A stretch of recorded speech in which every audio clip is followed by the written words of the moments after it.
Alors nous voici à Montréal chez Louis Bernard, ancien secrétaire général au gouvernement du Québec. Entre autres, nous sommes avec Simon Bégin de l'Institut Jean Garon.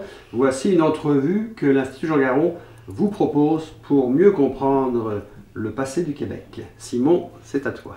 Alors, M. Bernard, merci infiniment de nous recevoir chez vous. Vous faites preuve d'une grande générosité. Ah, je vous en prie. Alors, écoutez, moi, je vous ai connu à l'époque du premier gouvernement de M. Lévesque.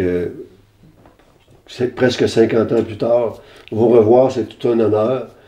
Pour moi, vous êtes un vieux sage. Alors, je suis très heureux que vous puissiez nous partager cette sagesse. Écoutez, en entrée de jeu, j'aimerais ça peut-être, parlez-nous un peu de vous. Qu'est-ce qui vous a amené du début de la Révolution tranquille jusqu'au gouvernement de M. Lévesque? Bien, écoutez, je suis arrivé juste au bon moment, dans le sens que en 1960, je terminais le barreau, j'avais fait mon cours de droit, et puis je me préparais à faire un petit stage en Europe pour finir mes études, puis revenir ensuite. Mais j'étais dans le domaine du droit public, alors c'était toujours, si vous voulez, dans l'entourage du gouvernement où mes réflexions à ce moment-là étaient en développement, si vous voulez.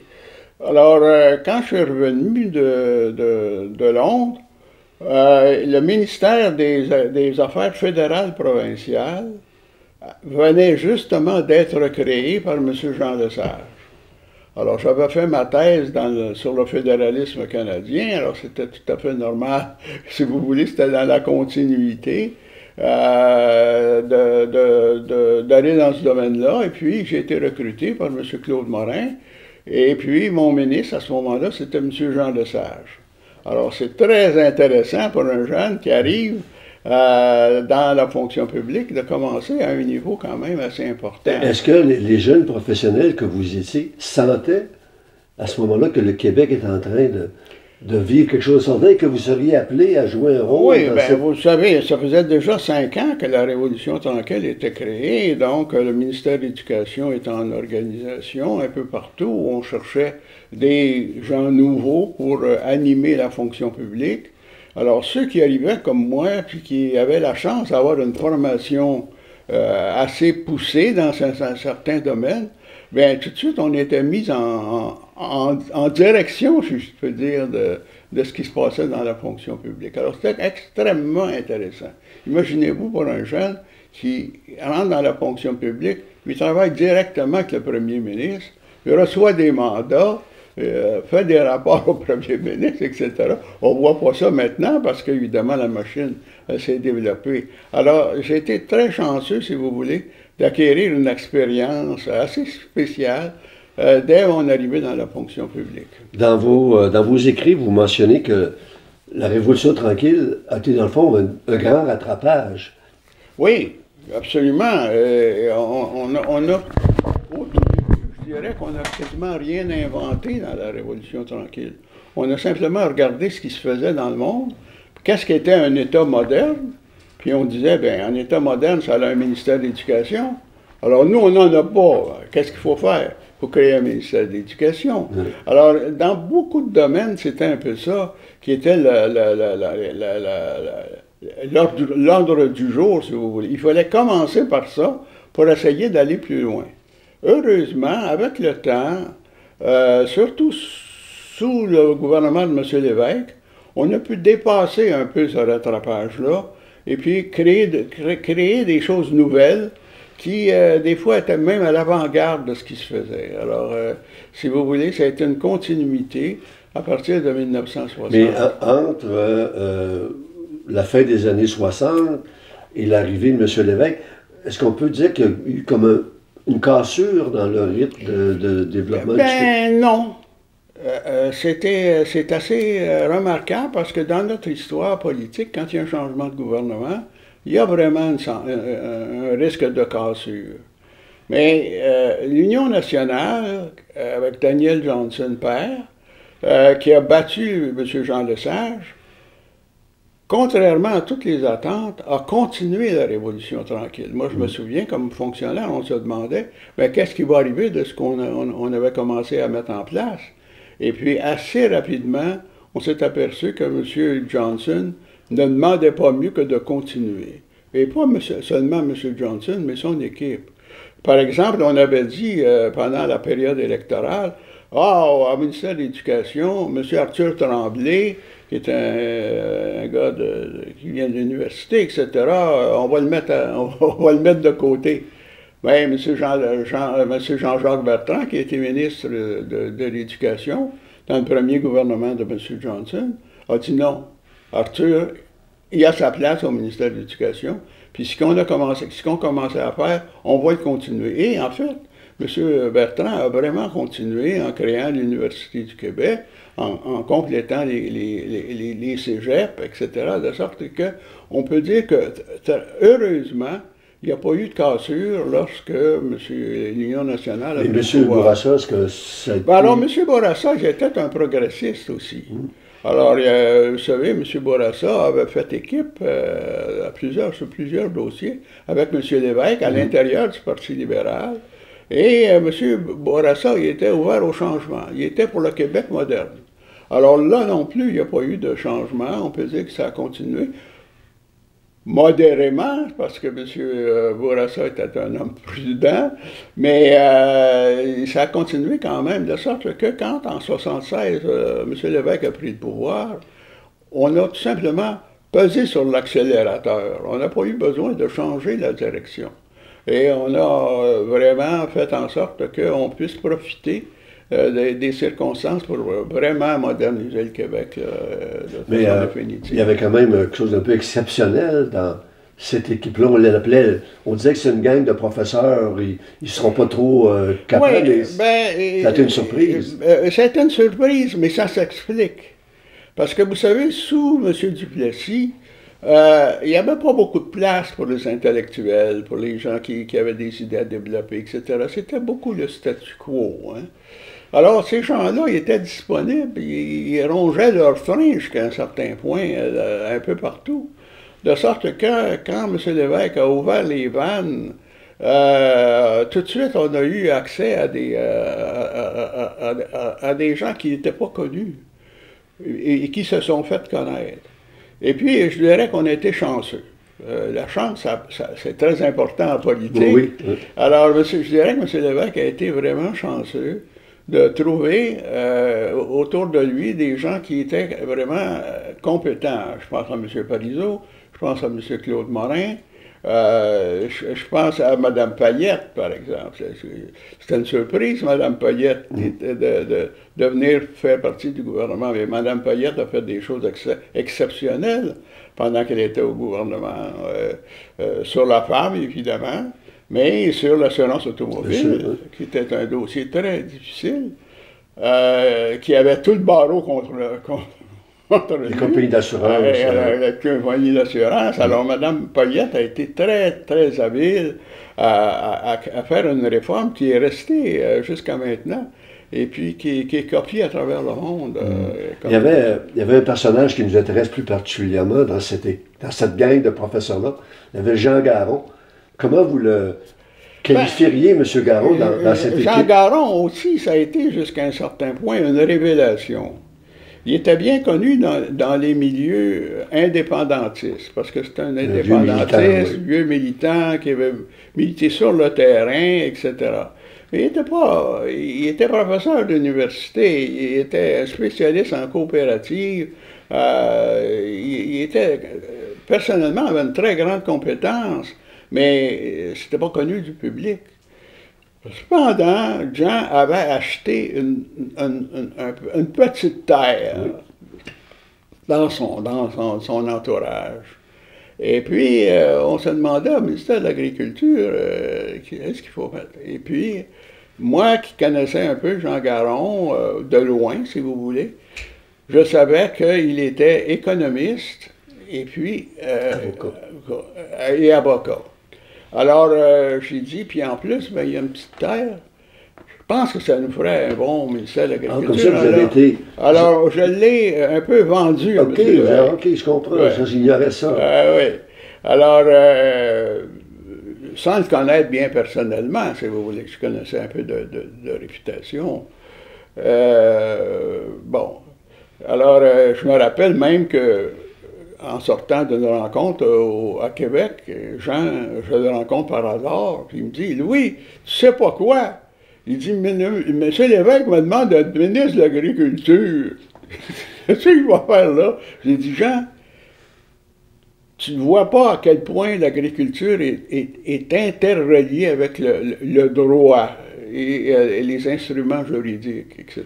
J'ai dit, tu es la personne toute désignée pour démêler cette chose-là puis faire avancer l'agriculture. Ah, oui, peut-être, OK. C'est comme ça que ça a commencé. Oui. Et puis, il s'est retrouvé dans des eaux qui lui étaient familières, dans ce sens qu'il y avait beaucoup de négociations à faire. Puis Jean, c'est un excellent négociateur. C'est un homme qui aime se fixer des objectifs puis trouver le moyen de les atteindre. Et puis, il a vu que dans le domaine de l'agriculture, il y avait beaucoup de forces qui jouaient à gauche et à droite, etc. Et puis que pour faire son chemin, il fallait d'abord savoir où est-ce qu'on allait, puis deuxièmement, être capable de négocier, etc. Donc, il s'est trouvé dans un milieu qu'il a aimé, finalement. Puis, il a été assez chanceux de trouver un sous-ministre, M. Laval, qui est extrêmement compétent, et puis avec lequel il s'est très, très bien entendu. Alors, il a formé une petite équipe, et puis, de cette façon-là, il a pu donner tout son potentiel. Mais vous, comme secrétaire général, vous aviez à faire un peu l'arbitre entre des personnalités assez fortes. Je pense que M. Garon était une des personnalités fortes du cabinet. Oui, mais vous savez, nous, pendant que j'étais au secrétariat général, notre philosophie, c'était de ne pas arbitrer. C'était de mettre les gens ensemble, et on était des conciliateurs. On disait aux gens, c'est à vous à trouver la solution, on ne veut pas arbitrer vos conflits, trouvez vous-même la solution à vos problèmes. Alors, c'est dans ce sens-là qu'on avait développé une façon de travailler ensemble. Il fallait travailler ensemble. Et puis, M. Garon, il faut bien lui dire qu'il y a quand même quelques défauts. Et un de ces défauts, c'est de tenir à ses idées et puis de penser que tous les autres n'ont pas raison, c'est lui qui a raison. Oui. Alors, dans un processus de conciliation, ben, c'est pas le genre de personne qui est facile à manœuvrer. Alors, il fallait faire comprendre à M. Garon que le gouvernement, c'est une équipe. C'est pas un ministère, c'est pas 3 ministères, c'est tous les ministères ensemble. Et puis que la volonté du premier ministre, c'était que les gens s'entendent entre eux. Et ça, Jean était capable vraiment de comprendre ça. Et c'est ce qui a fait que, finalement, il a acquis l'esprit d'équipe, même si ce n'était pas dans son tempérament. Peut-être Simon, M. Bernard, en conclusion de ce premier segment, parce qu'on va continuer nos entretiens, je sais qu'en parlant tout à l'heure avec Simon, on faisait le constat qu'en politique, vous étiez plutôt pour les petits pas que les grands changements, les grands bons en avant, les changements radicaux. Oui. Est-ce que ce qui s'est passé en 1976, c'est pas vraiment ce qui s'est passé en 1976, en fait? Bon, alors ça... C'est une très bonne question pour la conjoncture de ce temps-là. Le rattrapage, tout ce qui était dans du rattrapage, c'était assez facile de procéder assez rapidement parce qu'on avait des exemples. Alors, on pouvait faire des grands pas, si vous voulez, pas toujours des petits pas, on pouvait faire des grands pas. Deuxièmement, on a trouvé que certaines circonstances faisaient que il n'était pas possible de faire des petits pas. Il fallait casser la machine. Il fallait casser la façon de faire pour bâtir quelque chose de nouveau. Ça s'est produit en agriculture. Moi, j'étais parfaitement d'accord, mais M. l'évêque aussi, sur le fait qu'il fallait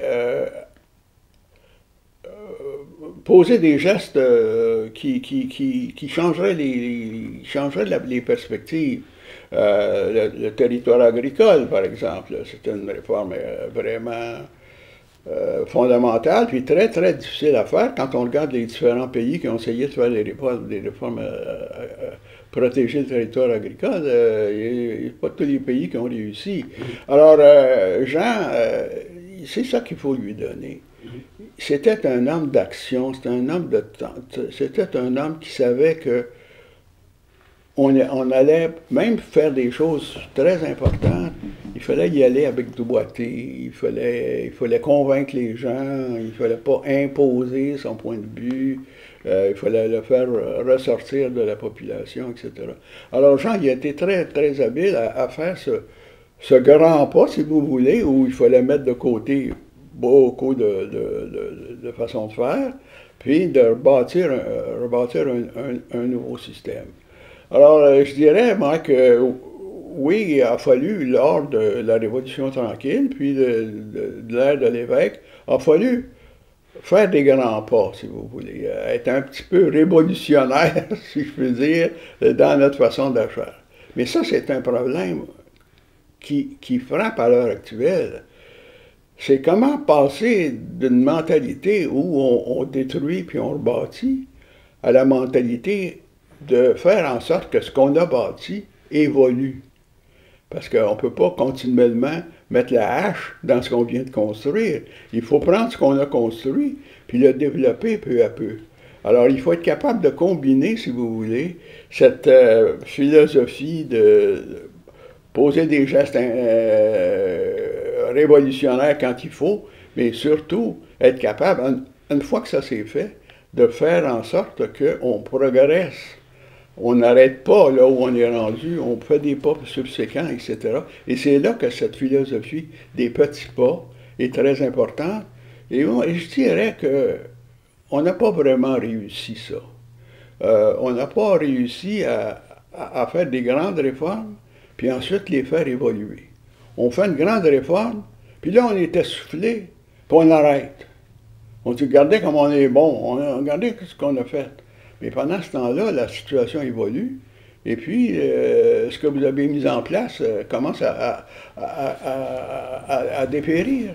Et il faut être capable, peu à peu, d'améliorer ce qu'on a fait.